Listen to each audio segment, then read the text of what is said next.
Assalamualaikum warahmatullahi wabarakatuh. Perkenalkan, nama saya Kusnandi Arifin dari Prodi Teknik Informatika mata kuliah Kalkulus dengan dosen pembimbing Ungki Andri Tiasari MPD. Saya akan mempresentasikan dari review jurnal. Sebelum masuk ke review jurnalnya, saya akan membacakan soalnya terlebih dahulu. Di sini ada soal nomor 1, yaitu cari 3 artikel jurnal ilmiah terbaru 5 tahun terakhir terkait topik pengaplikasian turunan atau kalkulus pada teknik informatika. 2. Buatlah review dari 3 artikel jurnal sesuai template yang sudah ditentukan dengan memperhatikan inovasi atau kebaruan dari artikel jurnal, kerelevansian artikel jurnal dengan topik, kontribusi atau dampak artikel jurnal pada teknik informatika. 3. Membuat tema dan judul baru penelitian pengembangan dari kebaruan yang didapat. Jawaban dari soal nomor 1 atau cari 3 artikel jurnal yang itu nomor 1 itu ada judulnya penerapan jaringan saraf tiruan dengan algoritma backpropagation dalam memprediksi hasil panen gabah padi. Yang kedua ada optimasi fungsi pembelajaran jaringan saraf tiruan dalam meningkatkan akurasi pada prediksi ekspor kopi menuju negara tujuan utama. Dan ada yang ketiga itu penerapan metode resilient backpropagation untuk prediksi aktivitas gempa bumi berdasarkan skala magnitudo. Selanjutnya kita akan masuk ke artikel ke-1 dengan judul penerapan jaringan saraf tiruan dengan algoritma backpropagation dalam memprediksi hasil panen gabah padi. Jurnal Informatika Ekonomi Bisnis dengan ISSN 2714-8491 dengan volume 4 nomor 1 halaman 28 sampai 33 tahun 2022 dengan penulis Randi Mayuriska, reviewer saya sendiri Kusnali Arifin, tanggal 31.03.2022. Selanjutnya kita akan ke abstrak. Pada abstrak ini saya mengambil dengan tujuan, metode, data, dan hasil. Penelitian ini bertujuan untuk memprediksi mengetahui hasil panen gabah padi di Kabupaten Pesisir Selatan dengan menggunakan metode jaringan saraf tiruan dengan algoritma backpropagation. Data yang diolah dalam penelitian ini adalah data hasil panen gabah padi dari tahun 2015 sampai 2020 yang diperoleh dari Dinas Pertanian Kabupaten Pesisir Selatan. Dari penelitian yang dilakukan dengan menggunakan beberapa model arsitektur, maka diperoleh satu arsitektur yang mempunyai tingkat akurasi mencapai 92,9% atau tingkat error 7,1% dengan MSE 0,00094783. Selanjutnya ada pendahuluan. Nah, pada pendahuluan ini saya mengambil dari paragraf ke-1 sama paragraf kedua, tapi yang paragraf keduanya itu sampai di Kabupaten Pesisir Selatan. Padi merupakan salah satu tanaman budidaya terpenting dan sangat populer. Karena padi merupakan sumber karbohidrat utama bagi mayoritas penduduk dunia. Padi menjadi makanan pokok bagi sebagian besar masyarakat Indonesia, menjadikan padi sebagai komoditas strategis sehingga fluktuasi produksi dan harga padi dapat menimbulkan resiko. Dalam melakukan prediksi hasil panen gabah padi menggunakan metode backpropagation jaringan saraf tiruan, hasil panen padi dari tahun ke tahun tidak menetap. Hal ini dikarenakan usaha berani masih bergantung kepada alam yang didukung faktor risiko yang menyebabkan tingginya peluang-peluang untuk terjadinya gagal panen, sehingga terakumulasi pada risiko rendahnya pendapatan yang diterima oleh petani, termasuk di Kabupaten Pesisir Selatan. Nah, selanjutnya itu ada metode penelitian. Nah, pada metode penelitian ini saya mengambil pada bab 2 atau metodologi penelitian. Seperti yang kita tahu, metode pada penelitian ini menggunakan metode backpropagation untuk memprediksi produksi gabah padi. Selanjutnya ada hasil dan pembahasan. Nah, pada hasil dan pembahasan saya juga mengambil dari bab ketiga, hasil dan pembahasan atau dan kesimpulan. Data yang diambil dalam penelitian ini adalah data hasil panen di Kabupaten Pesisir Selatan menurut kecamatan dari tahun 2015 sampai tahun 2020. Data tersebut dianalisis menggunakan algoritma backpropagation untuk memprediksi hasil panen di masa akan datang. berdasarkan hasil dan analisa dari penelitian yang dilakukan dalam memprediksi hasil panen gabah padi di Kabupaten Pesisir Selatan, maka dapat disimpulkan bahwa dengan menggunakan beberapa model arsitektur yang digunakan terdapat satu arsitektur yang memiliki tingkat akurasi 92,9% atau tingkat error 7,1% dengan MSE 0,00094783, sehingga dapat disimpulkan bahwa dengan metode back propagation dapat membantu dalam prediksi hasil panen gabah padi. Selanjutnya ada kesimpulan. Pada bab kesimpulan ini saya juga mengambil pada bab 4 yang yaitu kesimpulan seperti yang saya jelaskan tadi pada hasil dan pembahasan itu masih termasuk ya dijelaskan sama saya. Selanjutnya ada keaslian. Pada artikel ini menaruhkan ide baru dalam pertanian untuk memprediksi hasil panen padi menggunakan jaringan saraf tiruan, back propagation dan menggunakan AI pada bidang pertanian. Seperti yang saya sudah jelaskan tadi, dan pada yang menggunakan AI pada bidang pertanian itu saya mengambil pada bab ke-1 pendahuluan yang ada di paragraf ketiga. Untuk selanjutnya ada referensi. Nah, referensi ini saya mengambil cuma ada 3 saja ya, dapat dilihat pada artikelnya yang di sini itu sangat banyak sekali. Jadi saya mengambilnya cuma 3 aja, jangan banyak-banyak lah ya. Selanjutnya ada kritik metode. Pada kritik metode ini saya pada artikel ini cuma ketergantungan pada data yang banyak agar dapat hasil yang akurat, dan metode ini biasanya memerlukan pelatihan cukup lama, terutama jika dataset besar dan hasilnya tidak tepat atau kompleks. Nah, jadi pada kritik metode ini saya menyimpulkan kalau metode back propagation itu jika hasilnya tidak tepat atau tidak bisa sesuai, itu hasilnya akan jauh dari prediksinya. Selanjutnya ada kualitas analisis. Pada artikel tidak hanya berfokus pada penyajian data, tetapi juga memberikan interpretasi data. Misalnya, akurasi model 92,9% menunjukkan bahwa metode back propagation dapat diandalkan, dan penulis memberikan kesimpulan atau saran bahwa dengan metode back propagation dapat membantu dalam prediksi hasil panen gabah padi. Nah, pada yang saya jelaskan tadi, pada yang kesimpulan atau saran itu, saya mengambilnya itu ada di kesimpulan yang ini, sehingga dapat disimpulkan bab kesimpulan. Ya, selanjutnya ada relevan dengan topik. Pada artikel memiliki keterkaitan dengan kalkulus atau teknik informatika, yang dimana metode jaringan saraf tiruan dengan algoritma back propagation bisa meningkatkan atau memprediksi hasil panen gabah padi. Seperti yang sudah saya jelaskan sebelumnya. Dan kita langsung aja pada kontribusi pada teori penelitian. Artikel ini tidak memberikan wawasan atau data pada penelitian selanjutnya, tapi menyajikan hasil dan metode yang digunakan dengan jelas kepada para peneliti selanjutnya. Nah, jadi pada artikel ini peneliti itu tidak memberikan wawasan atau data penelitian yang kurang jelas, tapi menyajikan hasil dan metode yang digunakan dengan jelas penjelasannya. Selanjutnya ada hubungan tematik antar artikel. Pada artikel ini memiliki hubungan tematik, yaitu penggunaan jaringan saraf tiruan, back propagation, dan penggunaan AI pada bidang pertanian untuk memprediksi hasil panen gabah padi.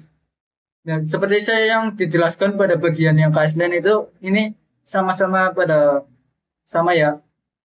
Selanjutnya ada perbedaan dan bersamaan.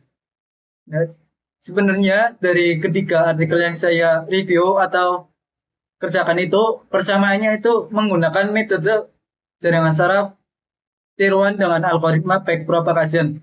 Nah, perbedaannya itu pada data yang diambil dalam penelitian ini adalah data hasil panen padi di Kabupaten Pesisir Selatan menurut kecamatan dari tahun 2015 sampai tahun 2020.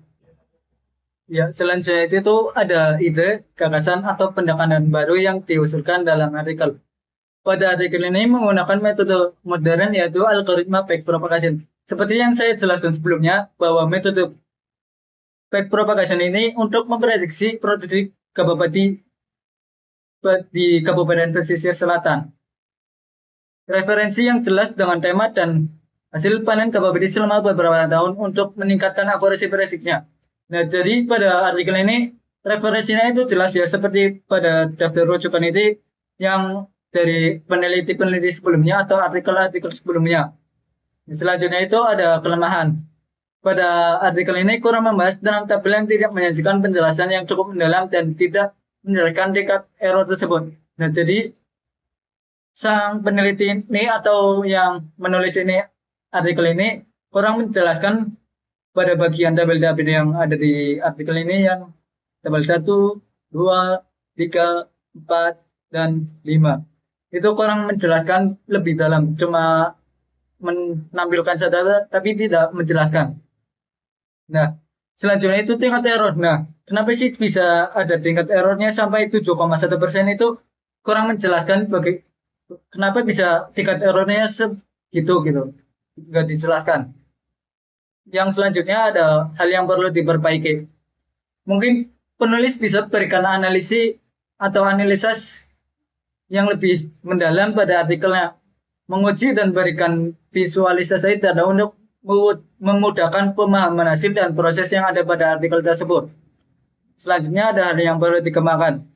Analisis lebih dalam untuk memberikan hasil yang relevan dan berikan penjelasan yang lebih dalam pada proses pengumpulan data, normalisasi data, dan perancangan arsitektur metode jaringan saraf tiruan backpropagation. Selanjutnya ada usulan pengembangan. Implementasikan pada web atau aplikasi mobile yang memudahkan akses hasil prediksi untuk semua orang dan mengadakan edukasi pelatihan untuk petani tentang cara menggunakan hasil prediksi. Jadi pada usulan pengembangan ini mungkin bisa bikin web atau aplikasi mobile untuk semua orang itu bisa mengakses dari artikel ini, itu bisa diakses lah bagaimana caranya atau cara menggunakan metodenya, dan mungkin bisa mengadakan edukasi juga atau kayak workshop seperti itu. Dan selanjutnya ada hasil temuan. Berdasarkan hasil temuan artikel tersebut menunjukkan bahwa algoritma backpropagation dapat digunakan untuk memprediksi hasil panen gabah padi. Seperti yang ada di kesimpulan ini, itu berdasarkan hasil itu bisa sesuai ya dengan artikelnya. Selanjutnya ada dampak pada teknik. Bisa memberikan dampak positif pada teknik, khususnya teknik informatik, yang mana penelitian ini memberikan wawasan tentang penerapan jaringan saraf tiruan dengan algoritma backpropagation dalam memprediksi hasil panen gabah padi dan menunjukkan relevansi AI pada dalam pertanian. Ya, jadi dampak pada ini itu kita jadi tahu bagaimana cara sih menggunakan jaringan saraf tiruan dengan algoritma backpropagation seperti itu, seperti apa caranya, dan AI itu berperan penting dalam memprediksi hasil panen gabah padi. Ya, selanjutnya ke artikel kedua dengan judul Optimasi Fungsi Pembelajaran Jaringan Saraf Tiruan dalam Meningkatkan Akurasi pada Prediksi Ekspor Kopi Menurut Negara Tujuan Utama. Jurnal Building of Informatic Technology and Science atau BITS dengan ISSN 2685-3310 dengan volume 4 nomor 4 halaman 1951 sampai 1958 tahun 2023 Maret dengan penulis Ihda Inarido, Anang Agung Gede Bagus Ariana, Agus Perdana Windarto, reviewer Kusnali Arifin, saya sendiri, tanggal 31.03.2023. Selanjutnya pada abstrak. Nah, pada abstrak ini saya mengambilnya cuma pada tujuan penelitian, metode penelitian, dan hasil penelitian. Bisa dilihat pada abstrak yang tertera di artikel. Penelitian ini bertujuan untuk mengoptimasi fungsi pembelajaran jaringan saraf tiruan dalam meningkatkan akurasi pada prediksi ekspor kopi menurut negara tujuan utama sebagai objek penelitian. Pada penelitian ini menggunakan metode backpropagation. Penelitian ini menaruhkan fungsi pembelajaran untuk bobot-bobot yang terdapat di MATLAB, yaitu gradient descent dengan adaptive learning rate, gradient descent dengan momentum, dan gradient descent dengan momentum dan adaptive learning rate, dengan menggunakan beberapa hidden layer, yakni 15,30 dan 45. Berdasarkan serangkaian uji coba yang dilakukan, Hasil penelitian menunjukkan dengan mengimplementasikan fungsi pembelajaran latihan distance dengan adaptive learning net atau Training dengan hidden layer 30 mampu untuk perlatihan jaringan saraf dengan tingkat keoptimalan lebih baik melakukan iterasi banyak 143 kali yang menghasilkan akurasi kebenaran sebesar 83% jika dibandingkan dengan penggunaan fungsi pembelajaran lainnya yang hanya bertahan dengan akurasi tidak lebih dari 78%. Ya, selanjutnya itu ada pendahuluan. Jadi pada pendahuluan ini saya mengambil cuma sedikit saja dari Indonesia merupakan itu sampai yang dibukakan oleh pasar. Indonesia merupakan salah satu perusahaan kopi terbesar di dunia dengan komoditas kopi menjadi salah satu andalan ekspor nasional. Ekspor kopi dari Indonesia memiliki peran penting dalam perekonomian nasional dan memberikan kontribusi yang signifikan terhadap pendapatan devisa negara. Namun, untuk meningkatkan daya saing ekspor kopi Indonesia, diperlukan teknik prediksi yang efektif untuk mengidentifikasi negara tujuan utama ekspor kopi dan memperkirakan volume ekspor kopi yang dibutuhkan oleh pasar. Selanjutnya ada metode penelitian. Seperti yang saya bilang pada artikel yang pertama bahwa ketika artikel yang saya review ini sama-sama menggunakan metode jaringan saraf neuron dengan algoritma backpropagation. Backpropagation merupakan teknik yang digunakan dalam pelatihan jaringan saraf neuron dengan menyesuaikan bobot dan bias di setiap lapisan jaringan berdasarkan perbedaan antara hasil versi dan nilai target.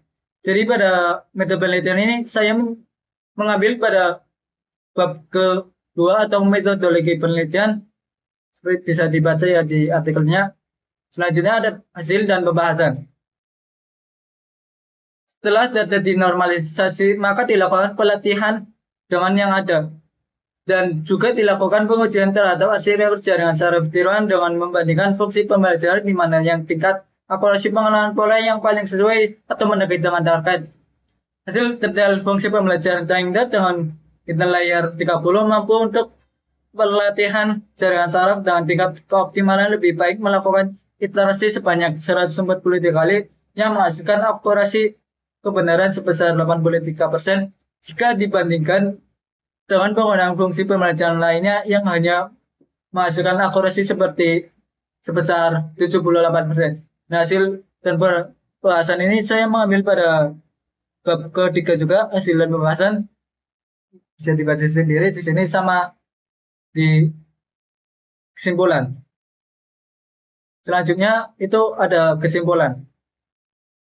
Berdasarkan penelitian yang dilakukan dapat disimpulkan bahwa optimasi fungsi pembelajaran saraf neuron dengan metode backpropagation merupakan teknik yang efektif dalam meningkatkan akurasi prediksi ekspor kopi menurut negara tujuan utama. Dalam penelitian ini, teknik optimasi yang digunakan adalah fungsi pembelajaran gradient descent dengan adaptive learning rate atau TRAINDA dengan hidden layer 30 mampu untuk perlatihan jaringan saraf dengan tingkat keoptimalan lebih baik melakukan iterasi sebanyak 143 kali yang menghasilkan akurasi kebenaran sebesar 83% jika dibandingkan dengan penggunaan fungsi pembelajaran lainnya yang hanya menghasilkan akurasi sebesar 78%. Ya, kesimpulan ini saya ambil dari bab kesimpulannya, bisa dibaca di sini tertera pada artikelnya. Selanjutnya ada keaslian. Nah, pada bagian keaslian ini saya mengambil pada bab kedua atau metodologi pelatihan. Pada artikel ini menawarkan itu baru dalam hal prediksi yang efektif bagi para pelaku industri kopi dalam mengambil keputusan bisnis terkait ekspor kopi menggunakan backpropagation memiliki bermacam-macam fungsi pembelajaran untuk bobot-bobot yang terdapat di MATLAB, yaitu gradient descent dengan momentum atau training, gradient descent dengan adaptive learning rate atau TRAINDA, resilient backpropagation type, gradient descent dengan momentum dan adaptive learning rate atau TRAINDA. Seperti yang tertera di artikel tersebut dalam bab kedua itu ada ya di sini. Selanjutnya ada referensi. Nah, pada bagian referensi ini saya cuma mengambil 3 saja ya, yang menurut saya itu jelas dan valid. Itu bisa dibaca di sini, sangat banyak sekali referensinya, itu ada 27, sangat banyak. Jadi saya cuma mengambil 3 saja. Selanjutnya ada kritik metode. Pada metode backpropagation ini menggunakan bermacam-macam fungsi pembelajaran sehingga memiliki kesulitan pada data kompleks dan memiliki ketersediaan pada hasilnya dipaparkan tetapi tidak dijelaskan lebih dalam lagi. Jadi pada kritik modern ini banyak menggunakan bermacam-macam metode ya seperti yang saya jelaskan sebelumnya, itu banyak sekali seperti gradient, descent dengan momentum, training rep atau training dex, dan kompleks dan memiliki keterpaksaan pada hasil. Ya, jadi pada ini itu keterpaksaan hasilnya itu terbatas gitu loh daripada jadi terbatas. Selanjutnya ada kualitas analisis. Pada artikel tidak hanya menyajikan data tetapi memberikan analisis lebih dalam mengenai fungsi pembelajaran dalam jaringan saraf tiruan dan dampaknya terhadap akurasi prediksi, dan penulis menyebutkan bahwa hasil prediksi tidak selalu akurat 100% karena prediksi hasil hanya didasarkan pada data historis. Oleh karena itu, para pelaku industri kopi harus tetap memperhatikan faktor-faktor lain seperti kondisi pasar dan regulasi yang dapat mempengaruhi ekspor kopi ke negara tujuan. Jadi pada artikel ini menyajikan datanya itu sangat jelas sekali, tapi tidak memberikan analisis lebih dalam mengenai fungsi pembelajaran dalam jaringan saraf tiruan ini. Dampaknya itu sangat terhadap prediksi itu pada peneliti itu tidak menyebutkan bahwa prediksi itu 100% berhasil ya.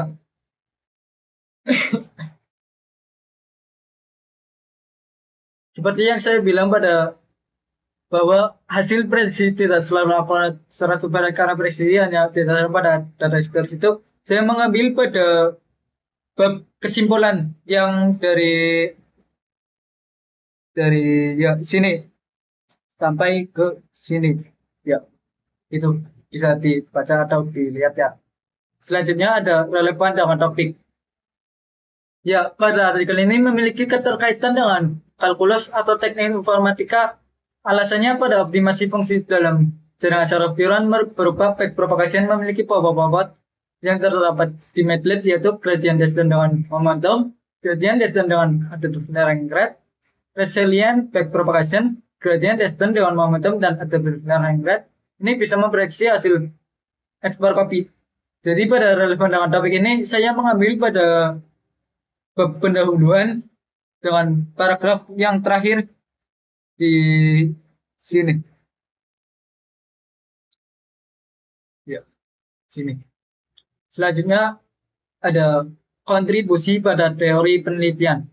Ya, pada artikel ini penulis menjelaskan tentang metode backpropagation, salah satu teknik dalam jaringan saraf tiruan, dan juga memberikan beberapa jenis fungsi pembelajaran pada jaringan saraf tiruan dengan metode backpropagation seperti gradient descent dengan momentum, gradient descent dengan adaptive layering rate, resilient backpropagation, dan gradient descent dengan momentum dan adaptive layering rate. Seperti yang saya jelaskan sebelum-sebelumnya ya. Ya, kita langsung saja ke hubungan tematik antar artikel.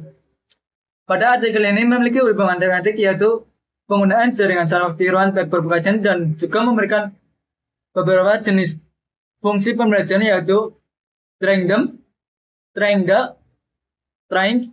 dan train dex. Itu saya mengambil pada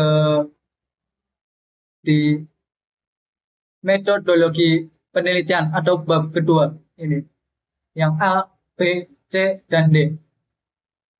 Selanjutnya ada perbedaan dan persamaan. Seperti yang saya bahas pada penelitian sebelumnya, bahwa persamaan dari ketiga artikel yang saya review ini, itu persamaannya itu sama-sama menggunakan jaringan saraf tiruan dengan algoritma backpropagation. Tapi perbedaannya ini pada artikel kedua ini dalam meningkatkan akurasi pada prediksi ekspor kopi. Jadi pada artikel kedua ini perbedaannya itu pada prediksi ekspor kopi, dan data yang diambil itu untuk memprediksi ekspor kopi menurut negara tujuan dari tahun 2016 sampai 2021. Ya, perbedaannya juga pada data yang diambil ya, seperti yang dapat dilihat. Ini negara tujuannya Jepang, Singapura, Malaysia, India, Mesir, dan lain-lain. dan dari tahun 2016 sampai 2021 yang ada pada artikel ini. Selanjutnya ada ide, gagasan, atau pendekatan baru yang diusulkan dalam artikel. Nah, pada artikel ini menggunakan konsep fungsi pembelajaran dalam jaringan saraf dengan metode backpropagation dan penggunaan MATLAB untuk implementasi. Jadi saya itu ambilnya pada bab kedua juga ya, yang ini di sini ada. Dan selanjutnya ada kelemahan. Pada artikel ini kurang membahas dalam fungsi pembelajaran pada jaringan saraf yang kurang mendalam dalam alasan menggunakan fungsi-fungsi tersebut. Jadi pada artikel ini itu kurangnya menjelaskan mengapa memilih Traindem, Trainde, Trainrep, dan Traindex.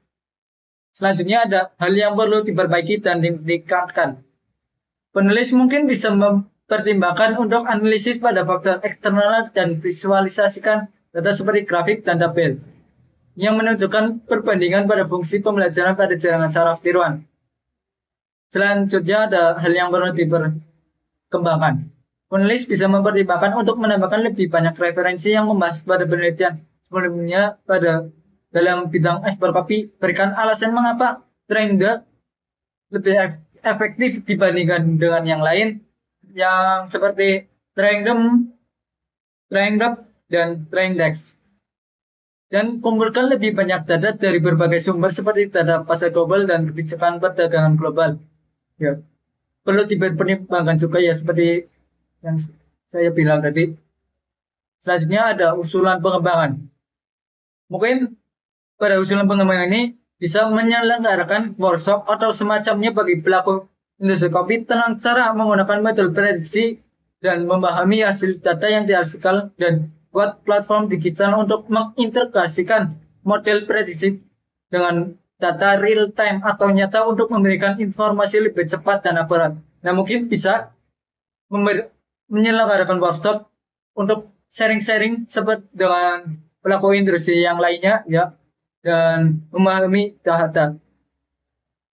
Mungkin bisa juga untuk membuat platform digital untuk siapapun bisa membaca atau meneliti bagaimana sih tren metode ini bisa memprediksi hasil ekspor kopi. Selanjutnya ada hasil temuan. Berdasarkan hasil atau kesimpulan artikel tersebut menunjukkan optimasi fungsi pembelajaran jaringan saraf tiruan dalam meningkatkan akurasi pada prediksi kopi. Jadi pada hasil temuan ini bahwa metode jaringan saraf tiruan backpropagation dalam meningkatkan akurasi pada prediksi ekspor kopi itu berhasil pada seperti akurasinya itu sangat besar, mencapai 83% dan daripada yang lainnya yang 78%. Selanjutnya ada dampak pada teknik. Bisa memberikan dampak positif pada teknik, khususnya teknik informatika, yang mana khususnya penelitian ini memberikan wawasan tentang jaringan saraf tiruan dengan algoritma backpropagation untuk memecahkan hasil prediksi dan penggunaan MATLAB untuk implementasi optimasi fungsi pelajaran, seperti yang sudah saya jelaskan sebelumnya. Selanjutnya ada artikel yang ketiga dengan judul penerapan metode resilient backpropagation (RPROP) untuk prediksi gempa bumi berdasarkan skala magnitudo dengan jurnal Fasilkom atau Teknologi Informasi dan Ilmu Komputer dengan ISSN 2808-9162 dengan volume 14 nomor 2 halaman 325 sampai 331 tahun 2024 Agustus. Penulis Bajeng Nurul Widyaningrum dengan Nur Kurnia Ramadhani. Reviewer Husnali Arifin dengan saya sendiri dan tanggal 03/08/2024. Selanjutnya kita akan masuk ke bagian abstrak. Bagian abstrak ini saya mengambil cuma tujuan, metode, dan hasilnya. Bisa dilihat ya pada artikelnya sendiri di sini pada di samping ini. Penelitian ini bertujuan untuk memprediksi aktivitas gempa bumi menjadi hal yang penting untuk dilakukan guna mengurangi resiko dan kerugian yang ditimbulkan. Metode yang digunakan adalah metode backpropagation. Hasil prediksi menunjukkan pada bulan Februari dengan 67 kejadian dan tertinggi pada bulan Desember dengan 185 kejadian dengan melihat aktivitas gempa bumi di wilayah Indonesia dengan skala magnitudo di atas 4,5. Penelitian ini menunjukkan bahwa metode jaringan saraf tiruan dengan algoritma backpropagation dengan optimasi resilient mampu memberikan prediksi aktivitas gempa bumi dengan tingkat akurasi yang memuaskan. Selanjutnya ada pendahuluan. Pada pendahuluan ini saya mengambil pada pendahuluan yang paragraf ke-1 tapi sampai ke negara Filipina. Setiap negara pasti memiliki tipe bencana alam yang berbeda-beda. Tetapi terdapat salah satu bencana alam yang pasti menimpa di setiap negara, yaitu bencana gempa bumi. Gempa bumi adalah salah satu kategori bencana yang disebabkan oleh aktivitas geofisika. Sebab dari terjadinya gempa bumi karena lempeng tektonik menunjukkan pergerakan di mana letak dari lempeng tersebut di atas lapisan atmosfer dan menjadi bagian dari lapisan kerak bumi yang keras. Di Indonesia terdapat beberapa lempeng utama yang sangat mempengaruhi terjadinya aktivitas tektonik. Lempeng tersebut adalah lempeng Eurasia, lempeng Indonesia, Australia, lempeng Pasifik, dan lempeng Filipina. Selanjutnya ada metode penelitian. Seperti yang sudah saya jelaskan pada artikel kedua dan ke-1, artikel kedua dan ke-1 itu sama-sama menggunakan metode jaringan saraf tiruan dengan algoritma backpropagation. Metode yang digunakan adalah penerapan jaringan saraf tiruan dengan algoritma resilient backpropagation untuk prediksi aktivitas gempa bumi berdasarkan nilai magnitudo di Indonesia itu saya ambil pada metode penelitian yang ini. Ada. Inilah ada. Hasil dan pembahasan. Hasil dan pembahasan yaitu data latih diproses untuk penentuan neuron dan hidden layer, learning rate, training function, pembuatan awal, dan menghitung output menggunakan algoritma jaringan saraf resilient backpropagation untuk mendapatkan bobot yang telah terlatih. Dari pembahasan dan hasil uraian di atas, maka dapat disimpulkan bahwa prediksi aktivitas gempa bumi dengan skala magnitudo 4,5 ke atas dengan metode jaringan saraf tiruan resilient backpropagation adalah model 6 strip 10 strip 1 dengan learning rate 0,6. Hasil pengujian menunjukkan tingkat akurasi RMSE 0,04778 dan MAE 0,03509. Data yang digunakan adalah data gempa bumi di Indonesia dengan skala magnitudo 4,5 ke atas dari periode waktu tahun 1992 sampai dengan 2023 yang diperoleh dari katalog USGS. Hasil prediksi aktivitas gempa bumi di wilayah Indonesia dengan skala magnitudo 4,5 ke atas paling sedikit gempa bumi pada bulan Februari dengan 67 kejadian dan tertinggi pada bulan Desember dengan 183 kejadian. Pada hasil pembahasan itu saya juga diambil pada bab keseluruhan pembahasan atau yang ketiga ini bisa dibaca sendiri di sini karena kalau jelasin itu sangat panjang sekali. Wow. Selanjutnya ada kesimpulan. Kesimpulan ini saya diambil dari kesimpulan atau yang keempat ini. Sini. Dari pembahasan dan hasil uraian di atas, maka dapat disimpulkan bahwa prediksi aktivitas gempa bumi dengan skala magnitudo 4,5 ke atas dengan metode jaringan saraf tiruan resilient backpropagation adalah model sekitar 6 strip 10 strip 1 dengan learning rate 0,6. Hasil prediksi aktivitas gempa bumi di wilayah Indonesia dengan skala magnitudo 4,5 ke atas paling sedikit gempa bumi pada bulan Februari dengan 67 kejadian dan tertinggi pada bulan Desember dengan 185 kejadian.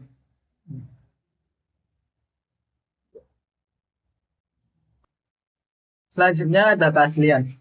Pada artikel ini menawarkan ide baru untuk memberikan peringatan dini gempa bumi atau prediksi gempa bumi menggunakan metode backpropagation dengan optimasi resilient dan kecerdasan buatan atau artificial intelligence merupakan salah satu metode yang dapat digunakan dalam prediksi kemampuan. Dalam kecerdasan buatan ini saya mengambil pada bab pendahuluan yang ini sampai ke sini. Dan pada artikel ini itu yang saya sebutkan sebelumnya itu menggunakan metode backpropagation. Dan selanjutnya ada referensi. Referensi ini saya mengambil cuma ada 4 karena referensi pada artikel ini ada 15, jadi kalau dimasukkan semua itu sangat banyak. Jadi saya mengambil cuma 4. Selanjutnya ada predict metode. Pada artikel ini ketergantungan pada data terlebih terdahulu yang mana dari tahun 1992 hingga 2023 yang mana data tersebut belum tentu merata atau lengkap. Dan hasil yang diperoleh sangat tergantung pada parameter neuron, hidden layer, learning rate, dan training function.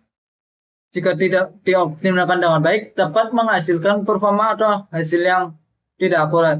Nah, pada grading metode ini saya mengambilnya pada ke yang di sini ada pada ini yang bab 2 metode penelitian yang subbab metode penelitian 2.3 pada langkah-langkah ada di sini. Yang 2 ini sama yang 5 ini. Selanjutnya ada kualitas analisis. Pada artikel ini walaupun berfokus pada penyajian data, tetapi harus paham dengan pola untuk meningkatkan akurasi gempa dan mengurangi risiko bencana. Artikel menggali beberapa variabel yang terkait, antara lain besar kekuatan, waktu terjadi, dan lokasi pusat gempa bumi, dan peneliti menyebutkan bahwa pemahaman terhadap dan aktivitas bisa menghasilkan data prediksi aktivitas kegempaan untuk mitigasi gempa bumi terutama di wilayah Indonesia.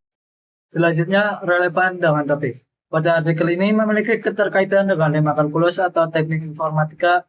Alasannya pada jaringan tiruan berupa backpropagation. Pada ini kalkulus digunakan dalam proses optimasi untuk memperbarui bobot jaringan selama pelatihan dan memprediksi aktivitas gempa bumi dengan skala magnitudo 4,5.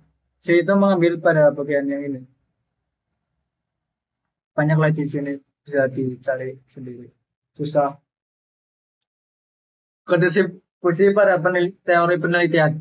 Artikel ini menjelaskan tentang jaringan saraf tiruan dan algoritma resilient backpropagation yang cukup jelas. Memberikan penjelasan pengaturan parameter seperti penentuan neuron dan hidden layer, learning rate, dan training function yang mempengaruhi hasil prediksi, dan juga memberikan data dari aktivitas gempa bumi bulanan dari tahun 1992 sampai 2023. Pada bagian ini saya mengambil pada yang ini juga sini di layar yang ini. Ya. Selanjutnya ada hubungan tematik antar artikel.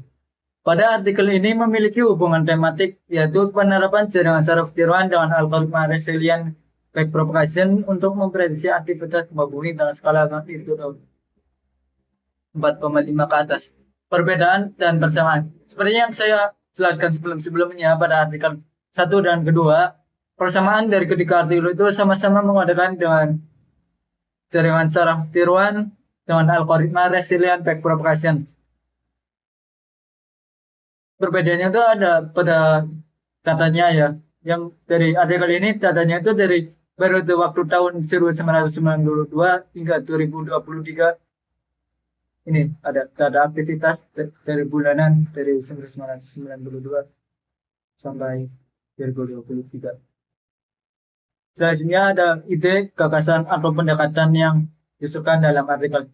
Pada artikel ini menggunakan metode jaringan saraf tiruan resilient backpropagation untuk mencari prediksi aktivitas gempa bumi dengan skala magnitudo 4,5 ke atas. Selanjutnya pada kelemahan. Pada artikel ini kurang membahas tentang data input sehingga memiliki keterbatasan dan menyebabkan kebingungan bagi para pembaca. Nah, penjelasan dari data input itu sendiri adalah data input itu dari tahun 1992 hingga 2023. Selanjutnya ada hal yang perlu diperbaiki dan ditingkatkan. Penulis mungkin bisa pertimbangkan untuk menyediakan lebih banyak tabel dan grafik untuk memvisualisasikan hasil sehingga pembaca dapat dengan mudah memahami data dan hasil analisis. Mungkin itu ya, karena dalam artikel ini tabelnya itu kurang jelas dan juga bisa ditambahkan lebih banyak lagi mungkin. Selanjutnya ada hal yang perlu dikembangkan. Menulis bisa mempertimbangkan untuk menambah lebih banyak tabel dan grafik, tambahkan lebih banyak referensi dari artikel atau penelitian sebelumnya, dan pada input data penulis bisa berikan penjelasan lebih dalam. Nah, pada yang referensi itu mungkin peneliti bisa menambahkan lebih banyak lagi dari penelitian sebelumnya atau artikel sebelumnya lebih banyak ya, karena itu 15 belum tentu relevan juga. Dan pada data input itu seperti yang saya jelaskan sebelumnya. Selanjutnya ada usulan pengembangan. Kembangkan web atau platform vertikal untuk publik sehingga dapat mengakses hasil prediksinya dan menyelenggarakan workshop atau edukasi untuk masyarakat umum yang bertujuan untuk mengedukasi tentang cara melindungi diri dari gempa bumi. Mungkin usulan pengembangan itu bisa mengembangkan web atau platform sehingga publik atau masyarakat itu bisa mengakses dari artikel tersebut. Dan workshop atau edukasi itu harus ya, sebenarnya nggak harus sih. Bisa mungkin diusulkan karena bisa memberikan edukasi tentang cara melindungi dari gempa yang terjadi itu. Karena sering sekali Indonesia itu terjadi gempa bumi ya. Selanjutnya ada hasil temuan. Berdasarkan hasil temuan artikel tersebut menunjukkan bahwa penerapan metode resilient back propagation PROP dapat digunakan untuk aktivitas gempa bumi berdasarkan skala magnitudo. Jadi hasil temuan ini menunjukkan bahwa metode resilient back propagation itu bisa untuk memprediksi gempa bumi atau aktivitas gempa bumi dari data-data yang ada. Dan dampak pada selanjutnya ada dampak pada teknik. Bisa memberikan dampak positif pada teknik, khususnya teknik informatika, yang mana penelitian ini memberikan wawasan tentang penerapan metode resilient back propagation untuk prediksi aktivitas gempa bumi dengan skala magnitudo. Sebelum penutupan, saya dalam soal yang membuat tema dan judul baru penelitian pengembangan, yaitu dengan judul penerapan jaringan saraf tiruan dengan algoritma back propagation dalam memprediksi hasil panen bawang merah di Brebes. Mungkin cukup sekian dari saya, kurang lebihnya mohon maaf. Wassalamualaikum warahmatullahi wabarakatuh.